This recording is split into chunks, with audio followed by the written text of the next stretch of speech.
आइए दोस्तों, आप सभी का एक बार पुनः हार्दिक अभिनंदन है एक स्टडी सर्कल में। तो आज हम लोग समझने का प्रयास करेंगे कूलाम के नियम क्या है और इसको सत्यापन कैसे किया जाता है उसके बारे में समझने का प्रयास करेंगे। तो कूलाम के नियम को लिखे तथा सत्यापित करें।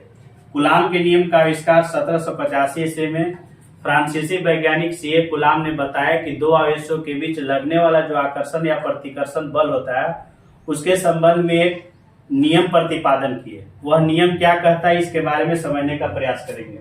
नियम कहता है कि किन्हीं दो आवेशों के बीच लगने वाला आकर्षण या प्रतिकर्षण बल होता है उन दो आवेशों के परिमाण के गुणनफल के समानुपाती तथा उनके बीच के दूरी के वर्ग के व्युत्क्रमानुपाती होता है। अर्थात कहने का मतलब है, इसका सत्यापन हम लोग जानेंगे कि दो आवेशों के बीच लगने वाला जो आकर्षण बल है उसका सूत्र क्या होता है। तो सत्यापन में सबसे पहले हम लोग जानेंगे कि दो आवेश ले लेते हैं। सबसे पहले दो आवेश, एक आवेश हो गया Q1, एक आवेश हो गया Q2।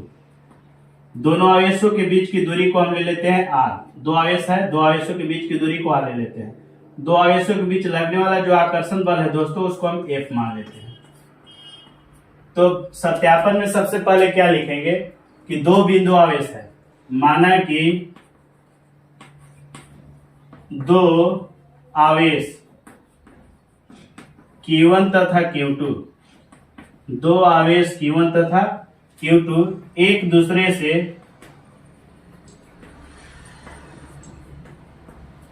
R दूरी पर स्थित है। R दूरी पर स्थित है।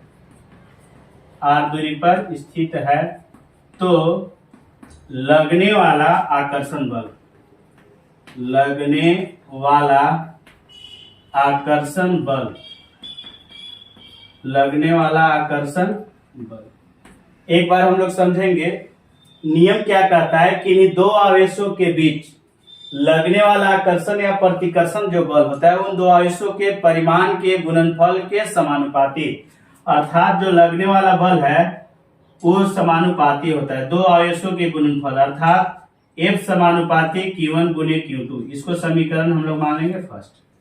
पुनः क्या कहता है, उनके बीच के दूरी, दूरी को हम लोग मान लिया है R और दूरी का वर्ग कहता है तो R के स्क्वायर और व्युत्क्रमानुपाती होता है। अर्थात कहने का मतलब जो लगने वाला बल है वो व्युत्क्रमानुपाती होता है दूरी के वर्ग, दूरी है R तो R का वर्ग कर देंगे तो दूरी के वर्ग के व्युत्क्रमानुपाती। समीकरण कितना मान लिए, सेकेंड मान लेंगे। अब इसके बाद आगे अब हम लोग समझने का प्रयास करेंगे।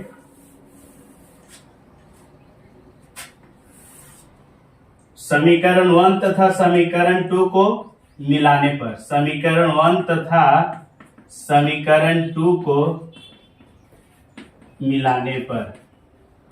मिलाने पर या संयुक्त करने पर एक ही चीज होगा। दोनों का LHS है F तो सिंगल हम F लिख देंगे, फिर समानुपाती है समानुपाती देंगे Q1 गुने Q2 और बटा R स्क्वायर। यहाँ पे हम लोग ले लेंगे Q1 गुने Q2 और बटा हो जाएगा R स्क्वायर। F की F होगा, समानुपाती जब हटाते हैं तो बराबर का चिन्ह देते हैं। बराबर का चिन्ह देने के बाद एक नियतांक लिया जाता है तो नियतांक के रूप में हम ले लिए K, Q1 गुने Q2 और बटा हो जाएगा R स्क्वायर, जहां K एक नियतांक है, K एक नियतांक है, K एक नियतांक है। इसके बाद क्या करेंगे, SI पद्धति में, इंटरनेशनल सिस्टम पद्धति में K का मान होता है दोस्तों 1/4 पाई इप्सिलन नोट, 1/4 पाई इप्सिलन नोट। इसलिए F बराबर हो जाएगा K की जब कितना बैठाएंगे 1/4 पाई इप्सिलन नोट और Q1 गुने Q2 और बटा हो जाएगा R स्क्वायर।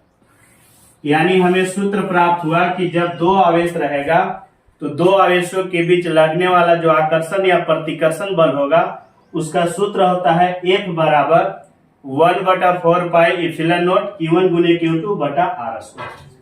इसके बाद आगे अब हम लोग समझने का प्रयास करेंगे ये दो आवेशों के बीच लगने वाला आकर्षण या प्रतिकर्षण बल का सूत्र हो गया। यहां से अब हम लोग समझेंगे 1/4 पाई इप्सिलन नोट। 1/4 इप्सिलन नोट का मान होता है दोस्तों 9 × 10⁻9 न्यूटन मीटर स्क्वायर प्रति कूलाम के स्क्वायर। इसके बाद अगर इप्सिलन नोट का बात करते हैं, इप्सिलन नोट जो कि विद्युतशीलता इसको हिंदी में बोलते हैं।